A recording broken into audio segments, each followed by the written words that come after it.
Okay, सो हमने previous video में देख चुके हैं हमारा heading tag and paragraph tag. Heading tag and paragraph tag के बाद हमारा क्वेश्चन आता है एट्रीब्यूट। सो एट्रीब्यूट में बेसिकली एंकर टैग देखेंगे। एट्रीब्यूट क्या होता है, आपको एडिशनल इंफॉर्मेशन होगा। तो भी एंकर टैग को यूज़ करने के लिए सबसे पहले आपको लिखना है फॉर्मेट लिखना करना है। फॉर्मेट लिखने के बाद जो भी आपको टैग यूज़ करने हैं बॉडी के अंदर करोगे तो ये तक बेसिकली मैं लिखता हूँ ये टैग। अभी जैसे ही आप ये टैग लिखते हो ना, उसको क्लिक करते हो तो उसको आपको HRE दिखेगा। ये HRE बेसिकली क्या है वो मैं आपको बताता हूँ। और ओपन ने क्लोज टैग के बीच में आपको कंटेंट दिखेगा, तो आपको कंटेंट लिखना है आपका यूट्यूब करके मैंने जैसे लिखा। तो आपको कंटेंट कुछ इस तरह से होगा जब उसको लाइव करोगे तो इस तरह से लिंक मिलेगा। अभी ये लिंक को क्लिक करूँगा तो कुछ ओपन नहीं होगा। क्यों ओपन नहीं होगा? क्योंकि मैंने HRE के अंदर कुछ दिया नहीं है। HRE क्या है? Hyper reference link. अभी इसको आपको ऐसा करना है कि यूट्यूब को क्लिक करो तो कुछ ओपन होना चाहिए। तो इसके लिए आपको जो भी लिंक आपको प्रोवाइड करनी है क्लिक करने से ओपन हो वो आपको रखनी पड़ेगी। अभी जैसे कि मैंने ये लिंक रख रहा हूँ, तो इधर मुझे ये लिंक रखना है तो इसको मैंने कॉपी ने पेस्ट किया। अभी जस्ट मैं यूट्यूब को क्लिक करूँगा ना, जैसे कि मैंने इधर क्लिक किया तो ये मेरा ओपन हो गया लिंक। ओके, सो इस तरह से आप जो भी लिंक को ओपन करना है HRE में आप लिंक रखोगे और इधर आपका टेक्स्ट आएगा। जो भी टेक्स्ट को क्लिक करोगे तो ये लिंक ओपन होगा। अभी इधर लिंक नहीं रखना है तो आप इधर टेक्स्ट भी रख सकते हो इस तरह से। ये आपका फाइल हो गया एक दूसरी फाइल जिसमें मैंने H1 लिया। अभी इसको मैं ओपन करता हूँ तो वो वाली फाइल ओपन होगी, लिंक ओपन नहीं होगी। तो आपके अंदर जो फाइल है वो ओपन करनी है तो सिंपली इधर लिख दोगे वो वाली फाइल का नाम, जो भी आपने फाइल नेम रखा है वो। तो अभी मैं क्लिक करूँगा तो फाइल नेम ओपन होगा। जैसे कि मैंने जो नेम डाला था ना वो फाइल में जो भी लिखा होगा कंटेंट वो सब शो हो जाएगा। लिंक को क्लिक करूँगा तो जितनी भी चाहे फाइल आप रीड करा सकते हो। अभी आपको ये फाइल को एक न्यू टैब में ओपन करना है। अभी जो आपका टैब हो रहा है ना वही टैब में हो रहा है। उसी टैब में मतलब इसको लिंक को ओपन करता हूँ तो यही टैब में ओपन होता है। मुझे क्या चाहिए, न्यू टैब में होना चाहिए इस तरह से। तो न्यू टैब में करने के लिए आपको एक ऑप्शन आता है, एक एट्रीब्यूट आता है जो आपको रखना पड़ता है। ये एट्रीब्यूट के बाद चाहे name.html का डबल कोट है उसके बाद आप लिखोगे, एक आता है टारगेट प्लेन। टारगेट प्लेन से क्या होता है, जो भी आप कोड लिखते हो ना, अभी जैसे कि मैंने लिंक लिखा, अभी ये लिंक को मैं क्लिक करूँगा तो दूसरे टैब में ओपन होगा। ठीक है, ये दूसरा टैब में ओपन। जितनी बार मैं क्लिक करूँगा ना दूसरे एक न्यू टैब में ओपन होगा तो आपका एक्सिस्टिंग कोड जो होगा ना वो सेव हो रहेगा। अभी दूसरा एंकर टैग से क्या कर सकते हो कि आपके पास कोई PDF है, अभी मैं इस पर क्लिक करूँ तो PDF डाउनलोड होनी चाहिए। वो ऑप्शन आपको रखना है। तो इधर आपको फाइल नेम नहीं रखना है, इधर आपको PDF सेव करके रखना पड़ेगा। तो ये मैंने एक PDF किया है, ये मैंने PDF html.pdf, आपको कोई भी PDF डाउनलोड करना है नहीं, अपने फाइल में जहाँ भी आप वर्क कर रहे हो उधर डाल देना। तो अभी मेरा PDF डाउनलोड होगा तो अभी ये टारगेट लाइन की नीड नहीं है।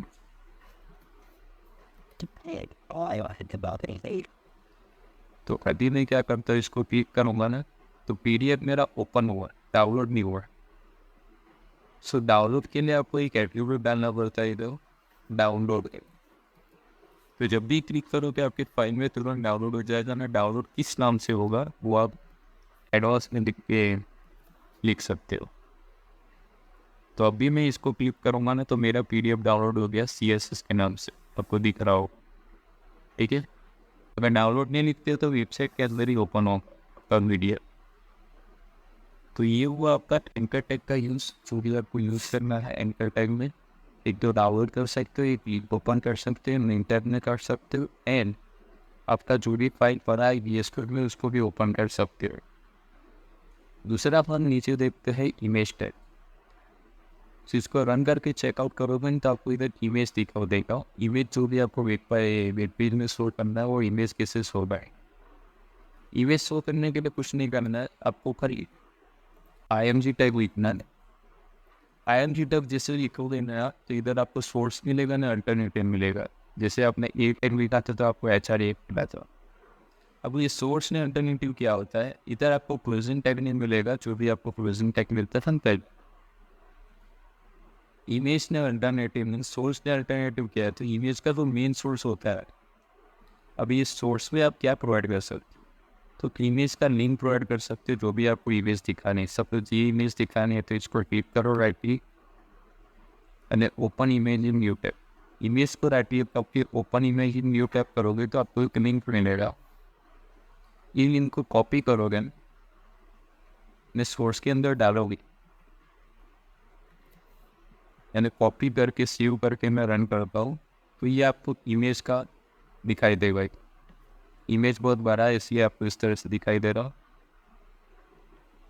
छोटा इमेज लोगे तो छोटा दिखाई देगा, यानी छोटा ना लेना हो तो इधर आप हाइट विड्थ भी डाल सकते हो। जैसे कि अल्टरनेटिव के बाजू में लिखता हूँ, इधर भी इसके बाजू में तो लिख सकते हो। एक आपका हाइट आता है तो हाइट में दे देता हूँ 100 पिक्सल। इधर पिक्सल में अपने आपको बीच दे देता हूँ स्पेस करके, वो भी रखता हूँ 100 पिक्सल। 100 पिक्सल और 100 पिक्सल का आपको हाइट विड्थ मिलेगा। तो कुछ इस तरह से शो होगा आपको कंटेंट सीधा। ये आपका लिंक है, नहीं आपका इमेज है। ये हो गया ऑनलाइन इमेज। अभी ऑनलाइन ना करना तो इसको डाउनलोड करके भी कर सकते हो। तो इसके राइट क्लिक जस्ट करोगे ना आप, क्योंकि सेव इमेज का ऑप्शन आएगा, सेव इमेज करो। नहीं, जो भी फोल्डर पे आप वर्क कर रहे हो उधर आपको सेव कर देना है नाम लिख के। तो मैं लिख देता हूँ इमेज।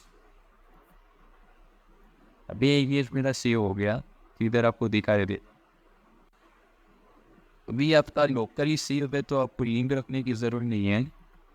अभी जो भी नाम है आपका इमेज का वो इमेज नहीं रखते, तो इधर से आपका फैच होके वो इमेज आ जाएगा इस तरह से। हाइट रेट तो हमने पहले से ही रखा हूँ। अभी बात ही कि अल्टरनेटिव कब यूज़ होता है, तो अल्टरनेटिव कब यूज़ होगा जब आपने इधर इमेज का पार्ट कुछ रॉन्ग लिखा है। जैसे कि मैंने im.png लिखा है, इधर img.png है। અને अल्टरनेटिव के लिए अंदर आता है कि यहाँ एक बॉय का इमेज था, ठीक है। तो अभी अब तो ये इमेज प्रिंट नहीं होगा, ये अल्टरनेटिव प्रिंट होगा इस तरह से। तो यूज़र को पता चलेगा कि इधर इमेज था बॉय का, ठीक है। ये कब अल्टरनेटिव दिखेगा, जब आपको इमेज नहीं दिख रहा है तब। अगर इमेज प्रॉपर दिख रहा है तो अल्टरनेटिव यूज़ नहीं होगा, आपको इमेज ही दिखेगा। सो ये अल्टरनेट ऑप्शन है। अगर इमेज नहीं दिख रहा है, लोडिंग हो रहा है, तो आपको टेक्स्ट दिखेगा। सो ये था हमारा इमेज वाला पोर्शन। अभी ये होता है स्टाइल एट्रीब्यूट। स्टाइल एट्रीब्यूट से आप क्या कर सकते हो, स्टाइल एट्रीब्यूट से आप कुछ भी लाइक एलिमेंट को स्टाइल कर देना है। जैसे कि H1 H2 paragraph anchor tag जो भी हो गया उसको स्टाइल देना है। स्टाइल में आप नॉर्मल अभी CSS के अंदर हम देखेंगे, अभी नॉर्मल कलर देना है तो दे सकते हो। तो इधर मैं ऐड करके लिखता हूँ। मैं एक एट्रीब्यूट का यूज़ करते हैं ओपन टैग के अंदर, ओके। इधर स्टाइल करके एट्रीब्यूट लिखता हूँ। इन जो भी आपको देना है लाइक कलर देना है तो कलर लिख, इन कलर कौन सा देना है कौन सा लिख सकते हो। बाई डिफॉल्ट जो आपका कलर आता है ब्लैक आता है। अभी मुझे ब्लू देना है तो ब्लू लिखा। ये हो गया इसकी प्रॉपर्टी। नहीं उसकी वैल्यू, प्रॉपर्टी होती है, वैल्यू बहुत सारी होती है। तो वैल्यू बहुत सारी हो सकती है, ब्लू रेड हो गई है ना। H1 को मैंने दिया है तो ये मेरा एडिंग हो गया, हेडिंग का कलर क्या आ गया ब्लू। ये ब्लू को आप चेंज करोगे तो उस हिसाब से आपका हेडिंग चेंज हो जाएगा, ओके। ये आप H1 H2 paragraph style portion किसके अंदर भी यूज़ कर सकते हो। जैसा कलर आता है वैसे बैकग्राउंड कलर भी आता है, और बहुत सारी प्रॉपर्टी भी यूज़ करती है, वो CSS में हम देखेंगे। तो ये हो गया आपका स्टाइल एट्रीब्यूट। इधर एक एग्जाम्पल भी दिया हुआ है, इसमें कलर ऐड करते हैं। अभी एक होता है टाइटल एट्रीब्यूट। टाइटल एट्रीब्यूट कब यूज़ होता है, टाइटल इतने लाइक ये आइकन है कि आपको पता नहीं है, तो ये आइकन पे जैसे आप मार्क्स ये जाओगे तो आपको टाइटल दिख रहा है। ये टाइटल ऐसा नहीं है कि आइकन पे शो कर सकते हो, आप टेक्स्ट में भी शो कर सकते हो। ये टेक्स्ट पे मैं टच करता हूँ तो मुझे हावर ये वो दिखेगा टाइटल। तो जैसे कि हम H1 में शो करते हैं। अभी ये जो एक एट्रीब्यूट खत्म होता है डबल कोट के बाद, उसके बाद हम टाइटल लिखेंगे। टाइटल में जो भी आपको शो करना है, जैसे कि मुझे लिखना है ये एक हेडिंग, आप कंटेंट कुछ भी लिख सकते हो, मैंने हेडिंग लिखा। फिर जब मैं H1 को टच करूँगा तो आपको टाइटल भी दिख रहा है। ये टाइटल को आप चेंज कर सकते हो आपके अकॉर्डिंग।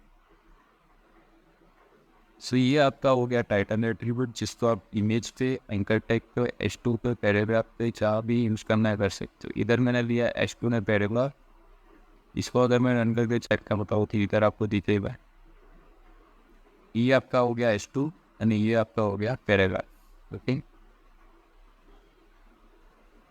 सो ये आपका प्रैक्टिस स्टेज पर, इसको पढ़ के आपको कर देना है। अभी जो डिस्प्ले वाला पोर्शन है इसमें लाइन ब्रेक में, ओके ये लाइन ब्रेक क्या होता है, लाइन ब्रेक से हम नेक्स्ट वीडियो में देखेंगे।